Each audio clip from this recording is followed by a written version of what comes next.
we envisioned our life moving in a different direction, and then literally it just gets smashed to pieces in one moment.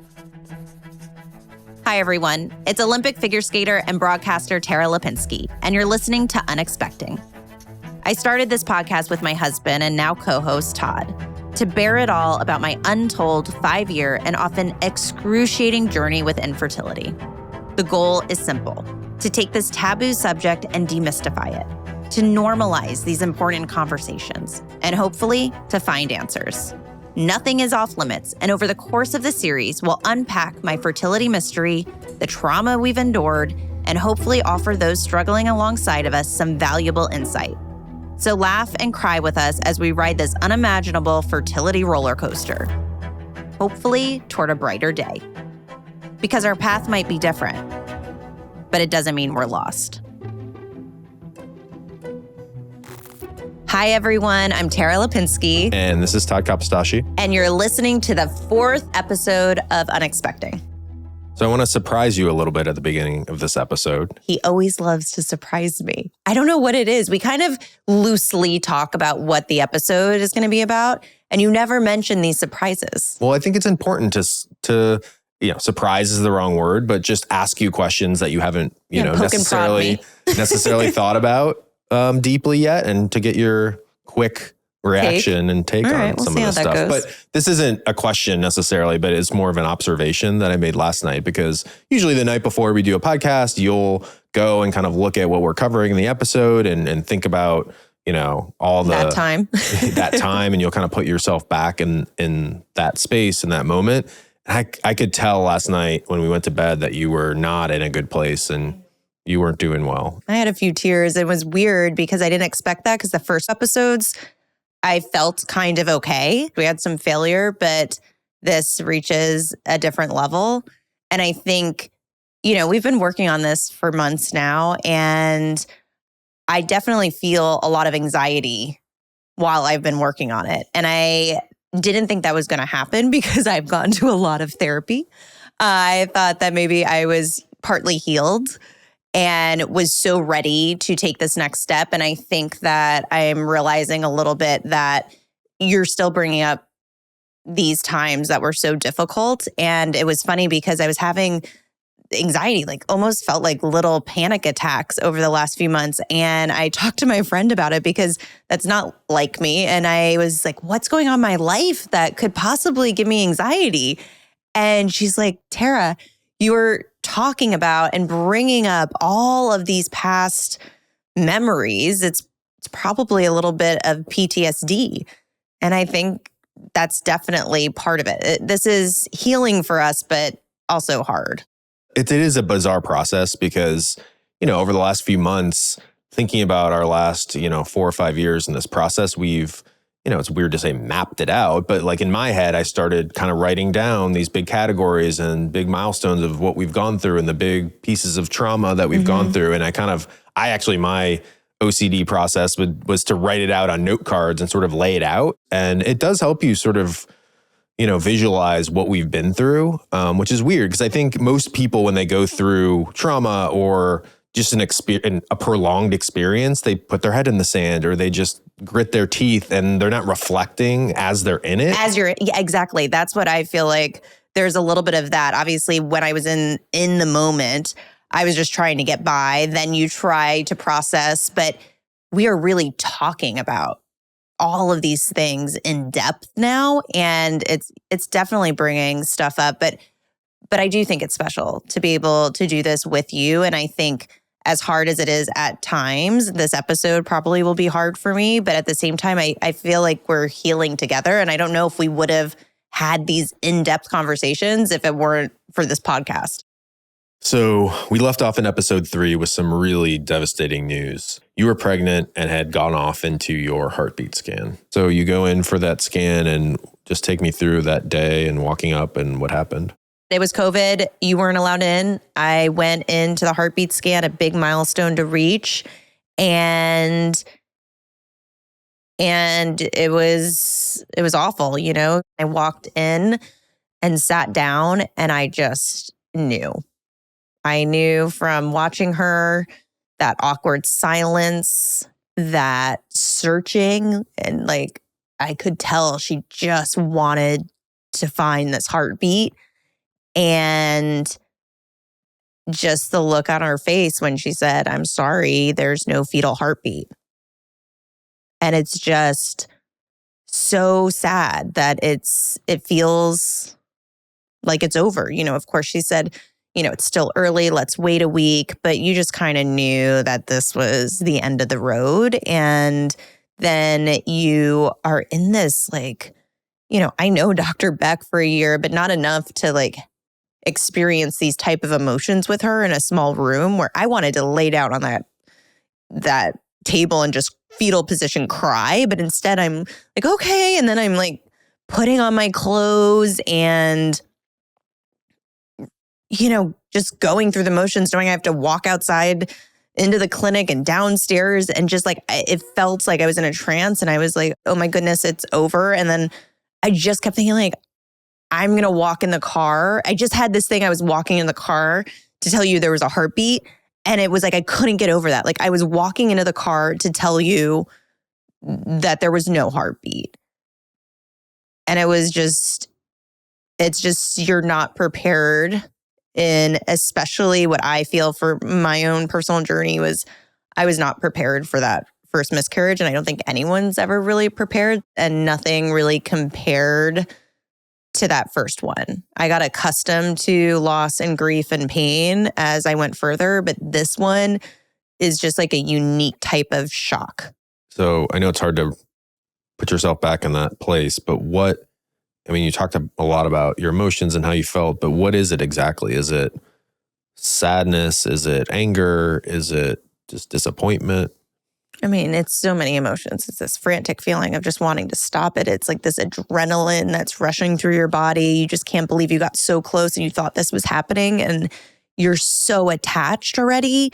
And, you're at home teasing me, there's a bun in the oven, and we have all these jokes. And in your mind, you're like, no, this is not happening. All of these hopes and dreams that are tied to this are gone.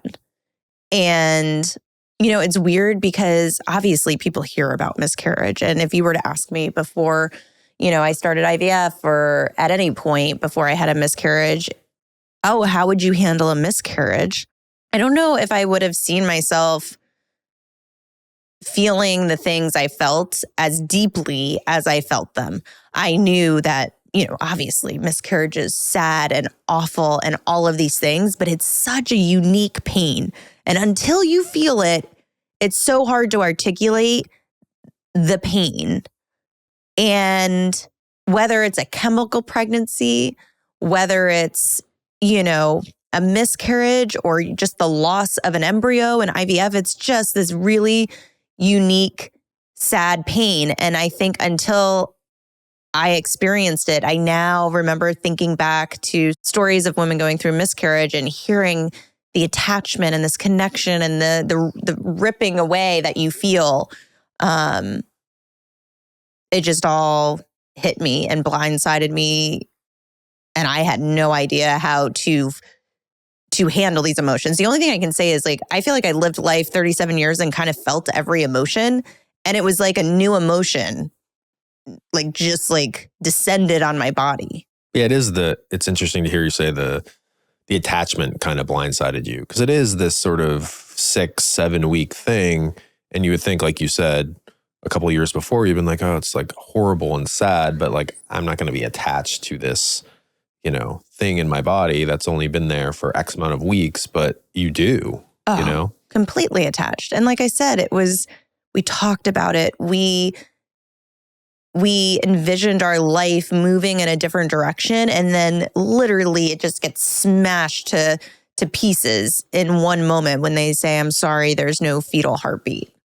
I remember too, you, after this happened, having like waking up in the middle of the night or waking me up in the morning and saying, I'm having these like terrible dreams. Like, you were really struggling with whatever anxiety, I guess, had come along with that. Yeah, I know. I like look back, like those dreams were insane. And I can't even believe I'm starting to cry, because I've been through so much, much more, not worse, but I've been through a lot of these. And it's like this first one just did me in. Like it was hard to understand. And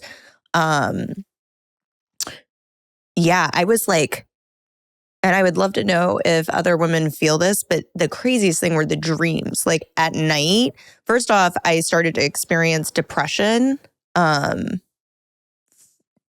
the first time. Yeah, it's interesting to point out, like you are not, I mean, there's a lot, even myself, like I can be on this spectrum, obviously, of, oh, you can get down sometimes and whatever. You are like not that person at all. I've never seen you depressed or sort of like detached. No, I've never really had those feelings. And it was also scary because again, like all of these feelings I've never felt for 37 years. And then I was probably asking you, but I was like, Todd, like I can't take a shower.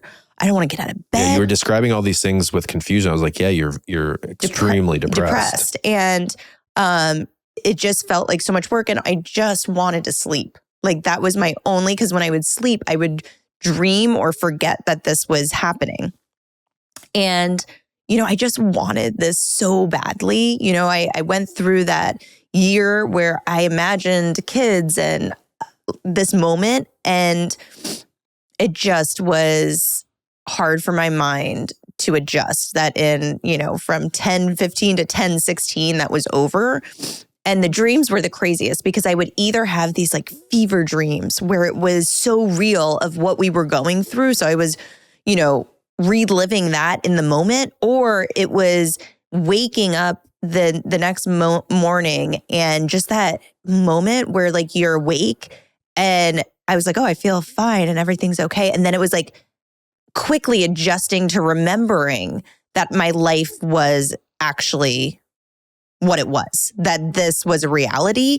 And I just remember just that was such a interesting thing to me. For like 10, 15 seconds, I would go from feeling normal to this deep drop of this is my life. And that adjustment would take me hours in the morning to just, you know, adjust to dealing with these emotions. I just was not ready for these emotions. I just didn't think I'd feel it as deeply as I did.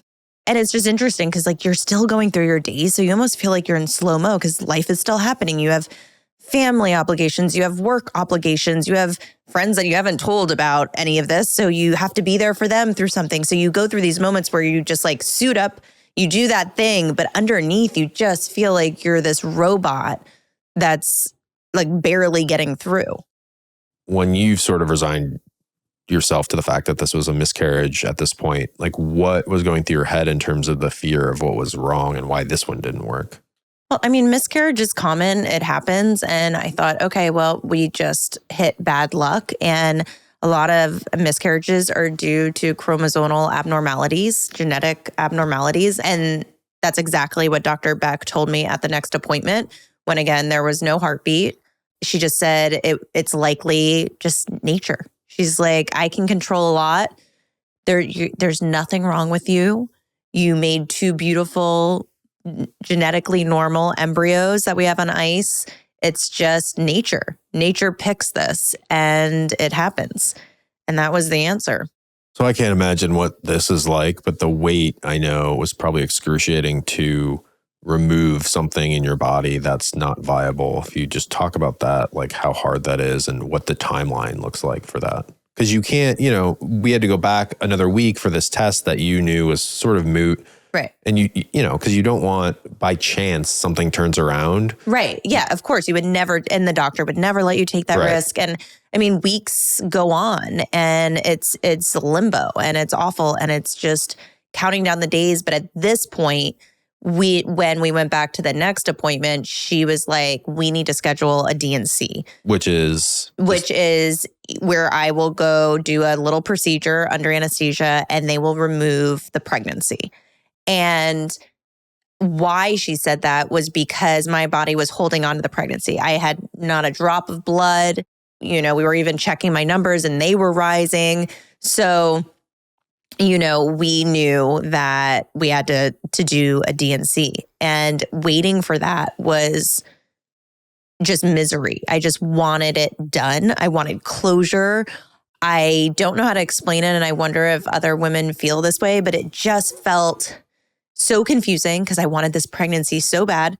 But at the same time, now I needed it out of me. Like it was like I had an itch all day where it just felt so upsetting to think, this wasn't going to happen and it's still in me. And it's just like a real mind fuck. And it just, I don't know if other women feel this, but it just was like awful limbo still. Like you just wanted to close this chapter. You wanted to move on.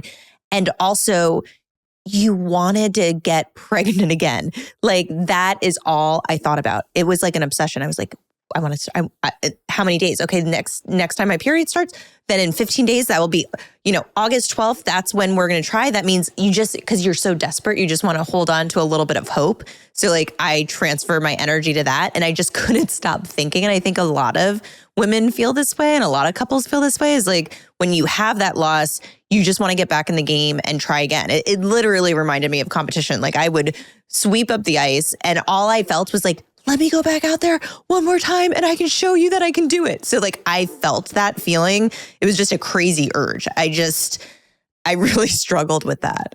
So the night before, those weeks pass obviously and you're able to have your DNC, but the night before that DNC was our anniversary, sadly. What, do you remember anything about that night? It just, isn't it weird that we like hit a lot the and it seems like special dates? Yeah, it seems like every failure was like Valentine's Day or your birthday. Yeah, my birthday, the anniversary. The thing that I remember about the anniversary that was sad was that you got me a really special gift where we're going to write in our book of all of our anniversaries. And you wrote, this time next year, we'll have a baby. And I clung on to that, and I just, looking back now, it's just like that seemed really sad. Yeah. I think I thought you were right. I thought in a year we'd have a baby. And I just think, that night was weird because I didn't know what to expect. That's another thing. Women don't really talk about miscarriage that openly. Even though, I think more women are trying to tell their stories. So it becomes something that everyone feels comfortable talking about. But I didn't know what to expect with a DNC. Like that kind of seems scary. Like I was so upset about us not being pregnant that was my main thought. But then in the back of my mind, I still had like a little concern for myself where I was like, what's going to happen? Am I going to bleed? Am I going to be in pain? There's also scarring that can happen with the DNC, like the procedure itself. You could go to any doctor in the world. It could be God himself. And, there's instruments there and just touching of your uterus with those instruments that could cause, scarring, which could then prevent another pregnancy. So there were just all these worries. And I was just on this little bit of a roller coaster of emotions and didn't know, what was I going to feel like?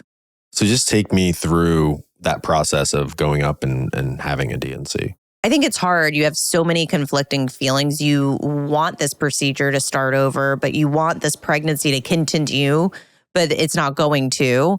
And then it's just this somber feeling. You walk into the same area that you had your retrieval, where you had so much hope, and all the nurses are chatting with you and everyone's a little quiet and, trying to be cautious around you. And then you have to sign all these documents and forms and you have to verbally say what procedure you're here for. And that was, I was holding it together. And when I had to say that, it just felt awful. And it's just, to be honest, I just wanted the anesthesia. I wanted a 15-minute nap, not to think about anything. Do you remember just the feelings after it? I think for me, the biggest thing was the hormonal drop. Immediately everything is taken out of you. All of that is gone in 15 minutes. And then, and later I have talked to friends who have gone through miscarriage. That hormonal drop that happens over the next few days is extreme. And now a quick word from our sponsors. We've been talking about how frustrating the diagnosis of unexplained infertility can be. So it's incredible when you come across a test like Receptiva DX, which can provide you with crucial insight, information, and answers. Receptiva DX is a powerful test that can help detect inflammatory conditions of the uterus that might be preventing you from becoming pregnant or staying pregnant. The most common condition of a positive Receptiva DX test is endometriosis, with or without symptoms. Receptiva DX includes BCL6, a marker that identifies uterine inflammation most often associated with asymptomatic or silent endometriosis.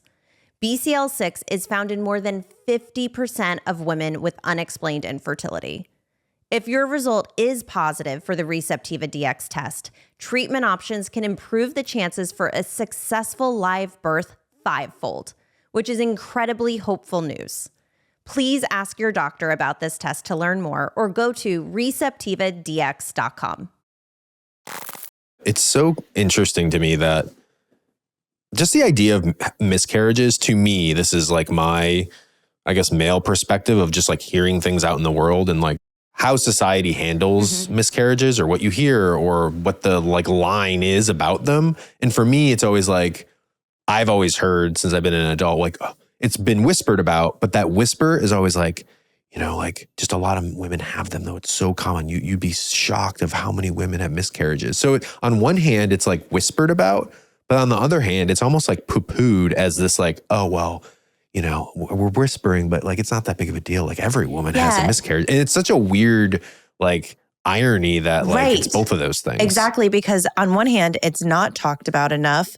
And you don't want then women to feel alone or feel like they're the only person that has this, or there's something so uniquely wrong with them that they're so unlucky enough to have a miscarriage, where miscarriage is quite common. And you want to hear those stories so you then aren't isolated and you're not alone. But then on the other hand, I think a lot of people don't always know what to say, especially if they haven't gone through a miscarriage. And I think the optimistic thing to say, or the thing that maybe you want to say to someone to make them not feel alone is, oh, I know so many people who've had a miscarriage. Which is a horrible thing to hear when you've just had one. Well, like, okay, well, so are you diminishing my feelings? Right. Because it's like, you're like, on one hand, you're like, good. I'm not alone. But then on the other hand, you're like, my feelings are bigger than this. Wait, so everyone has felt like this? But also just, it wasn't matching what I was feeling in the moment of like, oh, you know, not a big deal. It is a big deal, and it's a loss. So you kind of feel like you're saying it's a weird scale of where you feel less alone, but then you also need more support. And you need more people to talk about miscarriage openly. I could go on about this subject for days just because I think there's so many things that create this perfect storm of why miscarriage is still not talked about enough. And I think one of them is it's society and culture of past generations of loss and grief is a private home matter. Miscarriage is not talked about. You know, women are meant to do this and, you know, carry life, and this happens and we just kind of keep it contained. And I think then that as much as we're changing now, there still is shame. I think that's the other part. The other little part of that perfect storm is I felt it. There is no way around it because of this feeling of this is what a woman's supposed to do, and your body is failing you and you feel shame. You feel defective. You feel maybe even like a little at blame. There was a lot of times I kept going back, obviously I walked down the stairs carefully, but was there anything else I did that caused this? You feel at fault, and then that shame. And that's what starts to just build this cycle of not being able to talk about your loss. We've talked a lot already in the podcast about sharing things with friends, and as you're going through it and it's hard, you don't want to feel pity, you don't want the pressure of explaining everything. But in this instance, and you eventually told all your friends about everything, but in this instance, how long did it take you to tell friends about the miscarriage? Do you remember? So it took me 6 months to tell like my very close friends that I hadn't told before. And I had told only a few people. And even when I started to tell people I had a miscarriage, whether it was some friends or, close family, I think sometimes people just really don't know how to react. It's obviously such an uncomfortable, sad subject. And you almost feel like, oh, I'm making them uncomfortable. And I think, again, it's just because it's not talked about so freely, people don't always know what to say or how to respond. And they're probably feeling so bad for you in that moment. But we need to find ways to feel, I wish I could have felt comfortable enough to just openly talk about it right from the start. Because think about this too, when you're pregnant and you aren't supposed to tell people for 12 weeks. I feel like the subliminal messaging there is don't tell anyone because it's going to be very uncomfortable when, if something were to go wrong. And now, look, some people, whatever you want to do, if you don't want to ever, mention that you're pregnant, don't. If you want to wait. If you don't even want to tell like anyone you have a kid someday, do whatever you want. But I think it's kind of strange that when you think, what other medical condition or medical issue is there sort of protocol where it's like, just wait. But if people were open and you were able to do that, you'd have that support system there if, and hopefully not, but if anything were to go wrong. I think you do also have to do this weird, it's horrible that you have to do this, but this weird gauging of like, you shouldn't, again, I hate saying this, but like, you're not like ranking miscarriage trauma, but there's miscarriages that happen at 20 weeks, at 30 weeks, at 40 weeks, the heartbeat scan, like there's different levels, I guess, to a miscarriage. I think there are levels. There just are levels. There is someone out there that's giving birth and they have a stillbirth, or there is someone that is 37 weeks pregnant and has a stillbirth. There's someone who loses a pregnancy at 20 weeks. There's someone who has a miscarriage at 8 to 9 weeks. And then there's someone who has a chemical miscarriage. There's someone who loses an embryo in an IVF transfer that just doesn't even stick. They're all loss. But it's even hard for me sometimes. I used to feel like, oh, well, I probably can't talk about all these feelings I'm having because, it wasn't like we saw the baby, for 30 weeks in my belly. This is a little bit different. But I think at the same time, regardless of that level, there is, this indescribable feeling and grief and loss. Well, it's a silly thing that human beings do, I think. And we talked about this in episode 1 of, prefacing this whole podcast of like, we're going to talk about a lot of stuff that was hard for us. Me and you went through this. Right. There are a million things that people struggle with in the world that are worse. Right. Sure. It's the same thing with miscarriages. Like you have one at 8 weeks versus 30. Like, okay, sure. Like one is technically more traumatic than the next. But that doesn't diminish your own personal experience. Right. So this is a weird question to ask, I guess, because I know you never really get over it. But how do you move on from a miscarriage? I think for me, it was just time. I needed those days to just kind of hit the bottom of the barrel and then, let time pass. And it's like anything, right? Like in the moment you think, I'm never going to get past this. I'm never going to forget this feeling. This feels so awful. How am I going to wake up and it's not going to feel like this? It's like a first heartbreak where you have those thoughts and then you realize like, oh, I've moved forward. I know that like you will get better. And I think the time ticking is what was just helpful for me. But in the moment, I remember what those first few days, my heart, remember I would say, Todd, I feel like am I going to have a heart attack? Like if physically I feel it breaking, I feel it breaking. And again, it's like anything, a few weeks later, you forget a little bit of that acute pain. And then your brain hopefully protects you and finds something to hold on to hope for. So with our history now in our journey with 2 failed retrievals, 1 successful one, then 1 natural pregnancy and a miscarriage, what were you thinking our issue was? Was it just a string of bad luck? You think about this podcast and we've laughed that it almost feels like a bit of a mystery. And it's a weird thing to say about an infertility journey, but unexplained infertility is exactly that. It's a mystery. And I feel like these were all just data points of, oh, will we be able to have genetic children? Yes, check that off with retrieval 2. Oh, can you get pregnant? Yes, check that off. Oh, wait, are you staying pregnant? Nope. check that off in that box. And it was just this tic-tac-toe that I was trying to figure out and just had no idea. Yeah, none of it made really any sense. So at this point, I was just like, I have no idea what's happening. Another data point that we got around this time that it's sort of a disturbing data point, and it's what's called a product of conception, and it's the unviable pregnancy they actually send off for testing. What did they tell us about? So when you do the DNC, obviously it's weeks into it, so they're able to test the miscarriage, and they can then test to see if it was genetically abnormal or not. And like Dr. Beck said, a lot of miscarriages, especially before 12 weeks, are due to chromosomal abnormalities, which is what she thought this was going to be. And that's just nature. And so that gets sent off, and Dr. Beck gets the results and calls. And what was that phone call like?